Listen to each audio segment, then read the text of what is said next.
Dear students, ഇന്ന് നമ്മൾ discuss ചെയ്യാൻ പോകുന്നത് സപ്പോർട്ട് ആൻഡ് യൂട്ടിലിറ്റി സർവീസ് 2 എന്ന പേപ്പറിലെ യൂണിറ്റ് 1ൻ്റെ കണ്ടിന്യൂഷൻ ആണ്. ഇനി നമ്മൾ ഡിസ്കസ് ചെയ്യാൻ പോകുന്നത് ഇലക്ട്രോണിക് മെഡിക്കൽ റെക്കോർഡാണ്, EMR. So electronical medical record എന്ന് പറയുന്നത് ഒരു ഡിജിറ്റൽ വേർഷൻ ഓഫ് പേപ്പർ ചാർട്ടാണ്. നമ്മൾ മാനുവലി റെക്കോർഡ് ചെയ്യുന്നതിൻ്റെ ഒരു ഡിജിറ്റൽ വേർഷനെയാണ് EMR എന്ന് പറയുന്നത്.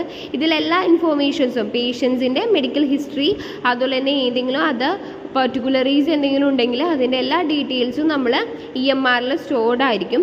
കമ്പ്യൂട്ടറൈസ്ഡ് മെഡിക്കൽ റെക്കോർഡ്സിനെയാണ് നമ്മൾ ഒരു ഓർഗനൈസേഷൻ്റെ ഡെലിവറിക്ക് വേണ്ടി, കെയർ ഡെലിവറിക്ക് വേണ്ടിയിട്ട് അല്ലെങ്കിൽ ഒരു ഫിസിഷ്യൻ്റെ ഓഫീസിലായിരിക്കും EMR സ്റ്റോർ ചെയ്തിട്ടുണ്ടായിരിക്കാം. സോ എന്തൊക്കെ ബെനിഫിറ്റ്സുകളാണ് EMRനുള്ളതെന്ന് നോക്കാം. So it can be easily accessed easily from distance sites. നമുക്കിപ്പോൾ ഒരു നമ്മൾ അക്രോസ് ദ ടൗൺ ആണെങ്കിലും അല്ലെങ്കിൽ ഇപ്പോൾ അക്രോസ് ദ നേഷൻ ആണെങ്കിലും കൺട്രി ആണെങ്കിലും നമുക്കത് ആക്സസ് ചെയ്യാൻ വേണ്ടിയിട്ട് പറ്റും കമ്പ്യൂട്ടറൈസ്ഡ് ആണെങ്കിൽ. പിന്നെ പറയുന്നത് ഡാറ്റാസ് നഷ്ടപ്പെടാൻ, ലോസ്റ്റ് അല്ലെങ്കിൽ മിസ്പ്ലേസ്ഡ് ആവാൻ വേണ്ടിയിട്ട് ചാൻസ് വളരെ കുറവാണ്. കാരണം ബാക്കപ്പ് മെക്കാനിസം ഉള്ളത് കൊണ്ട് നമുക്ക് അതുപോലെ തന്നെ പെർമനൻ്റ് ആയിട്ടായിരിക്കും നമ്മൾ പേഷ്യൻസിൻ്റെ റെക്കോർഡ്സ് സേവ് ചെയ്തിട്ടുണ്ടായിരിക്കാം. ആൻഡ് നെക്സ്റ്റ് പോയിന്റ് എന്ന് പറയുന്നത് അവൈലബിലിറ്റി ഓഫ് എൻഡിയ പേഷ്യൻ്റ് ഡാറ്റയാണ്.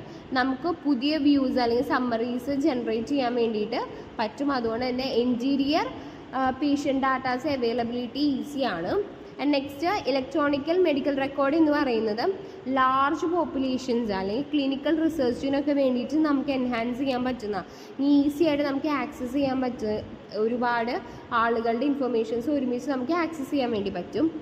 And last point, screening and other preventive measures will become easier. നമുക്ക് പെട്ടെന്ന് തന്നെ പ്രിവെൻറ്റീവ് മെഷേഴ്സ് എടുക്കാൻ വേണ്ടിയിട്ട് ഈസി ആയിട്ട് നമുക്ക് ഇംപ്ലിമെൻറ്റ് ചെയ്യാനും വേണ്ടി, അതിപ്പോൾ ജെൻഡറിൻ്റെ അടിസ്ഥാനത്തിലായിരിക്കാം, ഏജിൻ്റെ ആയിരിക്കാം, പ്രസൻസ് ഓഫ് റിസ്കിൻ്റെ ഫാക്ടേഴ്സിലായിരിക്കാം, നമുക്ക് ഐഡൻറ്റിഫൈ ചെയ്തിട്ട് നമുക്ക് പ്രിവെൻറ്റീവ് മെഷേഴ്സ് എടുക്കാൻ വേണ്ടിയിട്ട് പറ്റും. സോ മോസ്റ്റ് ഓഫ് ദ ഡോക്യുമെൻറ്റും EMRൽ എന്താണ് ക്ലിനിക്കൽസ് അല്ലെങ്കിൽ സിസ്റ്റം ഹൈലി ഇൻട്രാക്റ്റീവ് ആയിട്ടായിരിക്കും നമ്മൾ റീപ്ലേസ് ചെയ്തിട്ടുണ്ടായിരിക്കുക. നമുക്ക് ഈസി ആയിട്ട് റിട്രീവ് ചെയ്യാനും വേണ്ടി പറ്റും. നെക്സ്റ്റ് നമ്മൾ നോക്കാം, ഇതിപ്പോൾ നമ്മൾ പറഞ്ഞത് ബെനിഫിറ്റ്സ് ആണ്. സോ നെക്സ്റ്റ് നോക്കാൻ പോകുന്നത് ഡ്രോബാക്സ് ആണ്. സോ പോസിറ്റീവിനനുസരിച്ച് തന്നെ നെഗറ്റീവ്സും EMRനുണ്ട്. സോ അതിൻ്റെ പ്രൊവൈഡഡ് ടൈം, പിന്നെ കമ്പ്യൂട്ടറിൻ്റെ ഡൗൺ ടൈം, പിന്നെ കോൺഫിഡൻഷ്യാലിറ്റിയുടെ കുറവ്, ഇതൊക്കെ ഇതിന് നെഗറ്റീവായിട്ട് നമുക്ക് പറയാൻ പറ്റുന്ന പോയിൻറ്റ്സ് ആണ്. ഫസ്റ്റ് EMRൻ്റെ കൺസേൺ എന്ന് പറയുന്നത് കമ്പ്യൂട്ടർ ഡൗൺ ടൈമാണ്. സോ നമുക്കത് ആക്സസ് ചെയ്യാൻ വേണ്ടി റൈറ്റ് ഇൻഫർമേഷൻസ് റൈറ്റ് ടൈമിൽ, ചിലപ്പോൾ റിയൽ ടൈമിൽ നമുക്ക് ആക്സസ് ചെയ്യാൻ വേണ്ടിയിട്ട് ബുദ്ധിമുട്ടായിരിക്കും. പിന്നെ വരുന്നത് significant problem with EMR system is lack of standard of interchange informations. നമുക്ക് ഒരുപാട് ഇൻഫർമേഷൻസ് ഉള്ള കാരണം തന്നെ പ്യുവർ ഡാറ്റ അല്ലെങ്കിൽ diagnosis code, test result, billing informations, ഇങ്ങനെയുള്ള അല്ലെങ്കിൽ പേഷ്യൻ്റെ സൈൻ ആൻഡ് സിംറ്റം, റേഡിയോളജി, ഇങ്ങനെയുള്ള കാര്യങ്ങളൊക്കെ എന്താണ് ഇൻ്റർചേഞ്ച് ഇൻഫർമേഷൻസ് വരാൻ വേണ്ടിയിട്ട് ചാൻസ് കൂടുതലാണ്. ആൻഡ് നെക്സ്റ്റ് റിലേറ്റഡ് പ്രോബ്ലം എന്ന് പറയുന്നത് ലാർജ് പ്രൊപ്പോർഷൻ ക്ലിനിക്കൽ ഇൻഫർമേഷൻ ആയതുകൊണ്ട് തന്നെ is locked in the form of narrative text. ചെറിയൊരു രീതിയിൽ മാത്രമായിരിക്കും ഡിസ്ക്രിപ്ഷൻസ് ഉണ്ടായി, കാരണം ഒരുപാട് ഡാറ്റാസ് ഉള്ള കാരണം തന്നെ. So all through number of the systems എന്ന് പറയുന്നത് സക്സസ്ഫുള്ളി ലിമിറ്റഡ് ഡൊമൈനിലായിരിക്കും നമ്മൾ സ്റ്റോർ ചെയ്തിട്ടുണ്ടാകുക. അതുപോലെ തന്നെ നാച്ചുറൽ ലാംഗ്വേജ് പ്രോസസ്സിംഗ് NLP ഈ ടെക്നോളജി യൂസ് ചെയ്തിട്ടായിരിക്കും നമ്മൾ എന്ത് ചെയ്യുന്നത്, ഇൻട്രപ്റ്റ് ചെയ്യുന്നത് ഡാറ്റാസ് എല്ലാം അല്ലെങ്കിൽ ടെക്സ്റ്റുകളെല്ലാം നെറേറ്റ് ചെയ്തിരിക്കുന്നത് ആ ഒരു ഇത് വെച്ച് പേഷ്യൻ്റ് കെയർ ആപ്ലിക്കേഷൻസ് ആണ് നമ്മൾ യൂസ് ചെയ്യുക. പിന്നത്തെ ഒരു നെഗറ്റീവ് എന്ന് പറയുന്നത് ഫൈനൽ കൺസേൺ അല്ലെങ്കിൽ problems of security and patient confidentiality. നമുക്ക് എത്രത്തോളം അതിൻ്റെ കോൺഫിഡൻഷ്യാലിറ്റി പേഷ്യൻറ്റിൻ്റെ കീപ്പ് ചെയ്യാൻ പറ്റുന്നു, സെക്യൂരിറ്റി നമുക്ക് എൻഷുർ ചെയ്യാൻ വേണ്ടിയിട്ട് പറ്റില്ല. ആൻഡ് സോ പേപ്പർ റെക്കോർഡ് എന്ന് പറയുന്നത് എന്താണ്, ഡ്യൂപ്ലിക്കേഷൻസ് അല്ലെങ്കിൽ മെഡിക്കൽ റെക്കോർഡ്സിൽ നമ്മൾ ആദ്യം യൂസ് ചെയ്തിരുന്നത് പേപ്പർ റെക്കോർഡ്സ് ആണ്. സോ അതിൽ നിന്നാണ് നമ്മൾ പിന്നെ എന്താക്കിയത്, കമ്പ്യൂട്ടറൈസ്ഡ് ഫോം അല്ലെങ്കിൽ EMRലോട്ട് നമ്മൾ ആയത്. ഇപ്പോൾ ഒരു ഇൻഷുറൻസ് കമ്പനിയിലോട്ട് പേപ്പർ റെക്കോർഡ്സ് ഉള്ള ടൈമിലാണ് നമ്മൾ ഫാക്സ് ചെയ്യാണ് ചെയ്യുക. സോ ഇപ്പോൾ നമുക്ക് കുറച്ചുകൂടി ഈസി ആയിട്ട് നമുക്ക് കാര്യങ്ങൾ അല്ലെങ്കിൽ പ്രൊസീജിയേഴ്സ് ഫോളോ ചെയ്യാൻ വേണ്ടിയിട്ട് പറ്റുന്നുണ്ട്. സോ ഇതിന് നെഗറ്റീവും പോസിറ്റീവും ആയിട്ടുള്ള സൈഡ് EMRനുണ്ട്. നെക്സ്റ്റ് നമ്മൾ നോക്കാൻ പോകുന്നത് record retention and disposal ആണ്. സോ റെക്കോർഡ് റിട്ടൻഷൻ എന്ന് പറയുന്ന ഇലക്ട്രോണിക്കൽ മെഡിക്കൽ റെക്കോർഡ്സ് ആയിക്കോട്ടെ, പേപ്പർ ഡോക്യുമെൻറ്റ്സ് ആയിക്കോട്ടെ, micro films, electronic data storage എന്തും ആയിക്കോട്ടെ, നമുക്ക് റിട്ടൻഷൻ പോസിബിൾ ആണ്. സോ അത് നമുക്ക് എങ്ങനെയാണ് പലതരത്തിലുള്ള ഇൻഫർമേഷൻസ്, ക്ലിനിക്കൽ റെഫറൻസുകൾ നമുക്ക് റിക്വസ്റ്റ് ഫോം പ്രകാരം നമുക്ക് ചെയ്യാൻ വേണ്ടി പറ്റും.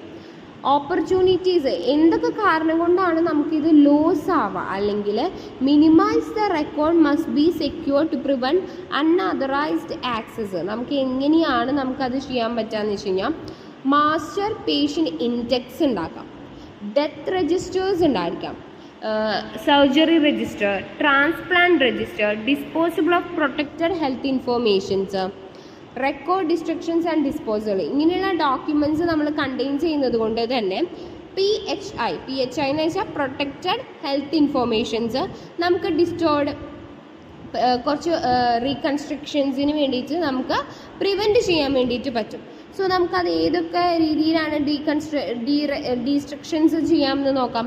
ഫസ്റ്റ് പേപ്പർ ആണെങ്കിൽ നമ്മൾ എന്താ ചെയ്യാം, ഏതൊക്കെ മാനേഴ്സ് ആയിരിക്കും? പേപ്പറിൽ ഇൻസറേഷൻസ് നമുക്ക് ചെയ്യാൻ വേണ്ടി പറ്റും, computerised datas, radiology films, patient labels, ഇങ്ങനെയുള്ള പല കാര്യങ്ങളും നമുക്ക് പ്രിവെൻറ്റ് ചെയ്യാൻ വേണ്ടിയിട്ട് റെസ്ട്രിക്ഷൻസ് ചെയ്യാം.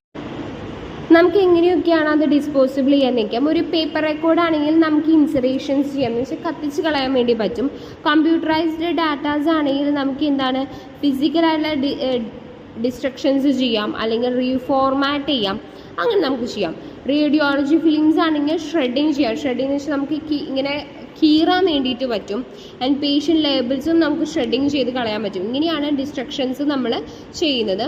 സോ ഡിസ്ട്രക്ഷൻസ് എന്ന് പറയുന്നത് ലീഗൽ മെഡിക്കൽ റെക്കോർഡ്സിനെ ഡോക്യുമെൻ്റ് ചെയ്ത് അല്ലെങ്കിൽ പെർമനൻ്റ്ലി നമുക്കതിനെ ഡിസ്ട്രക്ട് ചെയ്യുമ്പോഴത്തേനും നമ്മൾ സൂക്ഷിക്കേണ്ട ഡാറ്റാസ് എന്ന് പറഞ്ഞാൽ ഡേറ്റ് ഓഫ് ഡിസ്ട്രക്ഷൻ, നമ്മളെപ്പോഴാണ് അത് ഡിസ്പോസ് ചെയ്യുന്നത്, മെത്തേഡ്, ഏത് മെത്തേഡാണ്. ഇപ്പം നമ്മൾ പറഞ്ഞു ഷ്രെഡിങ് ആണോ, റീഫോർമാറ്റിംഗ് ആണോ, അല്ലെങ്കിൽ ഇൻസർലേഷൻ ആണോ, ഏത് മെത്തേഡ് ഓഫ് ഡിസ്ട്രക്ഷൻ ആണ് നമ്മൾ ഫോളോ ചെയ്യുന്നത്. പിന്നെ ഡിസ്ക്രിപ്ഷൻ ഓഫ് ഡിസ്ട്രോയിഡ് ഡോക്യുമെൻറ്റ്, നമ്മൾ ഡിസ്ട്രോയ് ചെയ്ത നശിപ്പിച്ച ഡോക്യുമെൻറ്റിൻ്റെ ഡിസ്ക്രിപ്ഷൻസ്. പിന്നെ ഇൻക്ലൂസീവ് ആയിട്ടുള്ള ഡേറ്റ് കവേർഡ്സുകൾ, സ്റ്റേറ്റ്മെൻറ്റ് ഓഫ് റെക്കോർഡ്സ്, നമ്മൾ നോർമൽ കോഴ്സ് ഓഫ് ബിസിനസ്സിലുള്ള ഡിസ്ട്രോയ് ചെയ്തിട്ടുള്ള സ്റ്റേറ്റ്മെൻറ്റ്സ്, സിഗ്നേച്ചേഴ്സ്, ഇതെല്ലാം വിറ്റ്നസ് ഇൻ ഡിസ്ട്രക്ഷൻസ്, ഇതെല്ലാം നമ്മൾ എന്ത് ചെയ്യണം, പെർമനൻ്റ്ലി ഇൻക്ലൂഡിങ് നമ്മൾ പെർമനൻ്റ്ലി മെയിൻറ്റെയിൻ ചെയ്യേണ്ട കാര്യങ്ങളാണ് ഈ പറഞ്ഞത്. സോ ഇത്രയും കാര്യങ്ങളാണ് യൂണിറ്റ് 1 നമുക്ക് നോക്കാനുള്ളത്.